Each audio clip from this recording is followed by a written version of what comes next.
Hello po, magandang hapon. Nagbabalik po ang Kuya Ron's Tanim Serye at ngayon po katatapos lang natin mag-harvest ng magic fruit, no? At naka-harvest tayo ng 6 na piraso lang.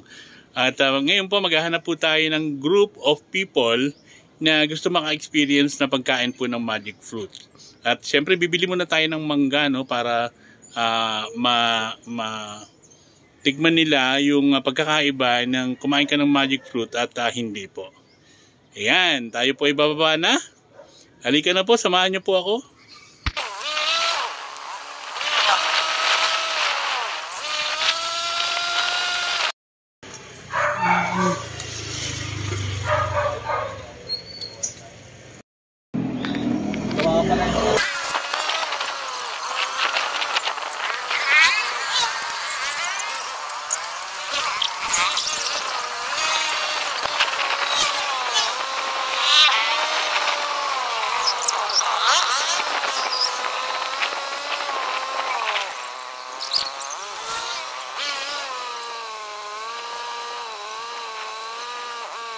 Pinabalatan na. Yan, pumayag sila. Taga-BSU sila, no?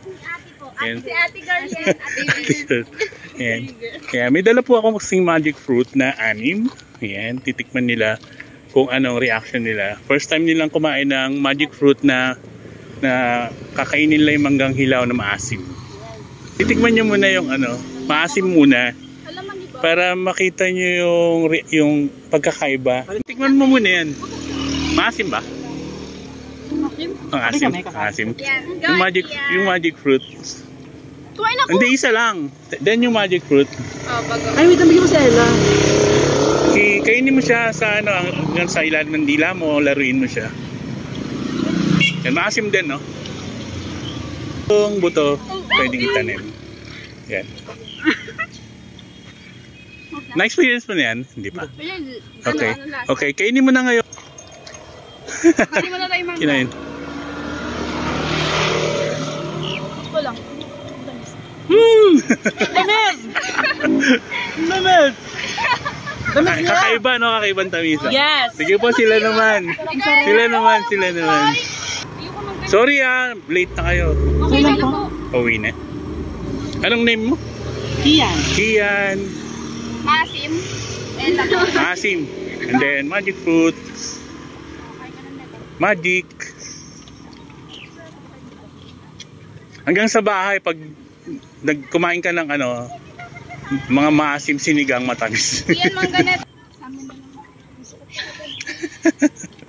Uy, kayo meron pang buto. Experience nyo lang pagdating ng pagdating na may nagkwento, alam ko na yan. Kumusta? Sarap na, no? Para na siyang lasang. Kahit kumain kayo ng kamyas. Lasa na siyang ano ba yung apple mango?